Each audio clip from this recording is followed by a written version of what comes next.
कोई दिल टूटने पर एक शायरी बोलना यार। तो ले सुन मेरे भाई।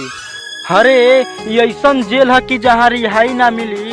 अरे बाबू ये ऐसन जेल है कि जहाँ रिहाई ना मिली। अब बड़ा भरोसा बता रहे प्यार पे बाबू कि हमरा प्यार में तो बेवफाई ना मिली। आज या टूट जाए दिलवा न तो या पूरा कुशीनगर में तक दवाई ना मिली। जी हो जब दिल तो बनवला तो दवाई काहे ना। बेवफा तूने तूने बेवफा तूने तूने आज में बदनाम कर के खाना तहरा त बुझाता न राजा कैसे रहेली घर में जनाना। ए ततहु से शादी करके हम ता पछतात बानी हो कि तुहसे शादी करके हम ता पछतात बानी हो। पापा के बोला के नैहर जात बानी हो ए राजा। अरे मैं जब अमीर था तो मेरे पास बहुत सारे दोस्त थे।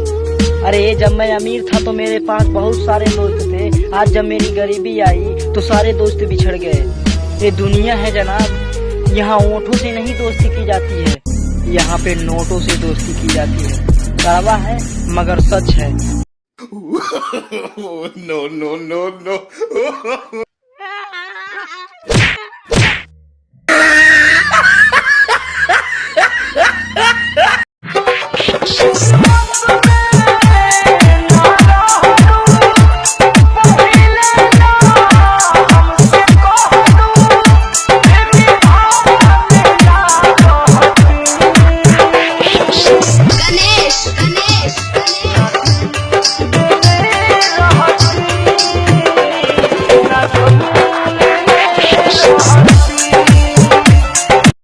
अपनी तो जैसे तैसे थोड़ी ऐसे या वैसे कट जाएगी। जिसको पाने के लिए पबजी को डिलीट किया। अरे जिसको पाने के लिए पबजी को डिलीट किया, आज उसी को भुलाने के लिए पबजी को डाउनलोड करना पड़ रहा है।